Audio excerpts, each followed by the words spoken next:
Hello student, good morning. आपका स्वागत है हमारे YouTube channel Sharma study point में। और इस वीडियो में यहाँ पर बताएंगे आपके लिए यहाँ पर क्लास 12th का, ध्यान से सुनना, क्लास 12th का डिटर्मिनेंट का यहाँ पर है रूल है एक। डिटर्मिनेंट देखिए, डिटर्मिनेंट को निकालने के लिए यहाँ पर एक रूल है जिसे हम सायरस का नियम कहते हैं। क्या कहते हैं? सायरस का नियम। देखिए, ये सभी बुकों में नहीं है। ये सायरस का नियम आपको दिखाते हैं यहाँ पर किस तरीके से सायरस का नियम को यहाँ पर सॉल्व करते हैं डिटर्मिनेंट को। ठीक है ना? किसी भी डिटर्मिनेंट को आपके लिए सॉल्व करना है तो वाई सायरस जो है रूल करना पड़ेगा। तो सायरस रूल क्या होता है इसको हम समझा देते हैं।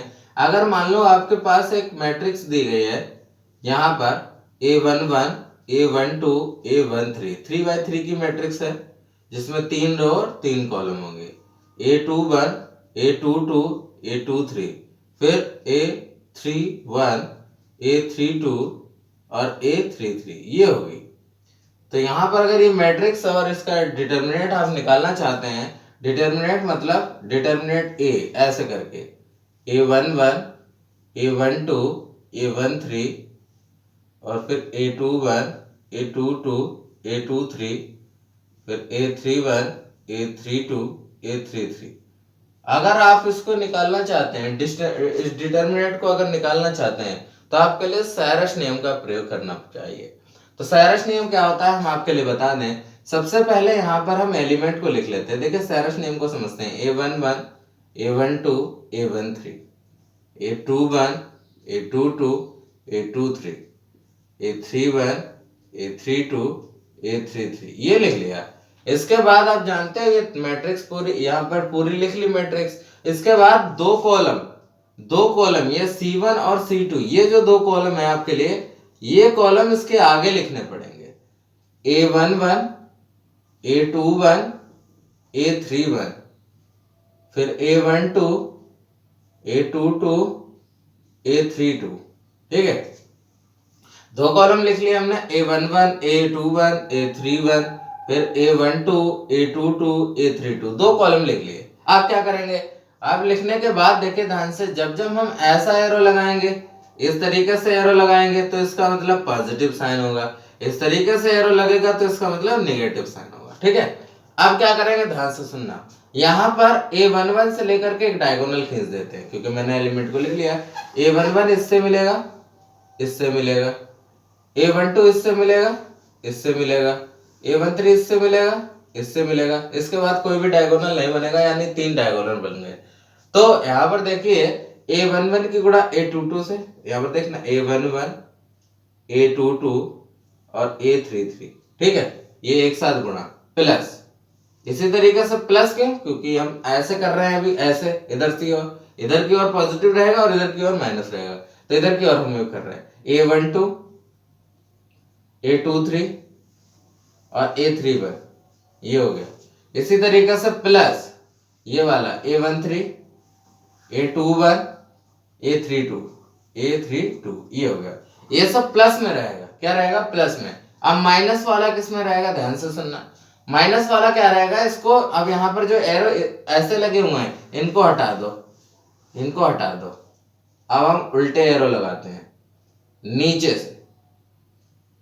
से लगाते हैं। ठीक है, नीचे से किधर से? इधर से।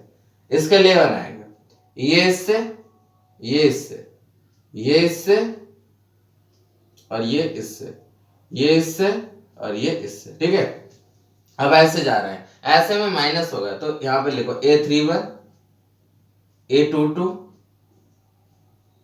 A13 प्लस A32, A23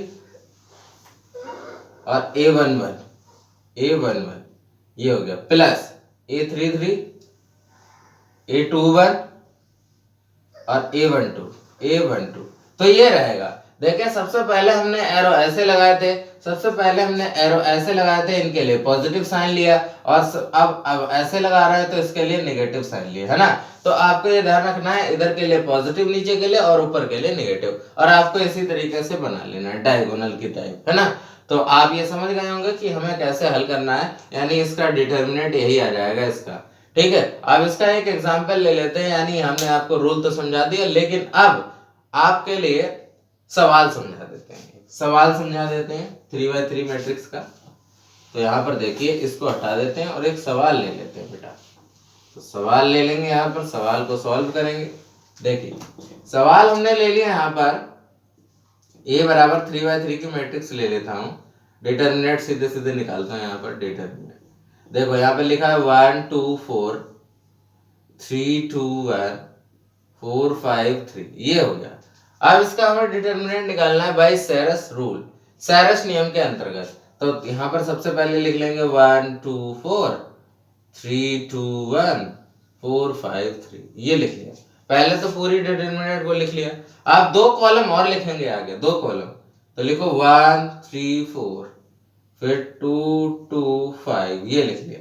अब क्या करेंगे, अब नियम बनाएंगे। यहाँ पर देखो 1 के साथ चलेंगे, 1 के साथ इसके 2, 2 के साथ 3, 2 के साथ 1, 1 के साथ 4, 4 के साथ 3, 3 के साथ 5, ऐसे। ठीक है, अब इसको लिख लो 1 2 3 की गुणा, 1 2 3 की गुणा कराओगे, देखो 1 इंटू 2 इंटू 3, इसकी गुणा कराओगे तो हम डायरेक्ट लिख रहे हैं। ठीक है, ऐसे करा है ना, डायरेक्ट लिख रहे हैं। 1 2 2, 2 3 6, यानी 2 3 6 हो गया, ये 6 हो गया। प्लस इसी तरीके से 2 1 कम 2 और 2 चक्के 8, यानी 8 8 हो गया।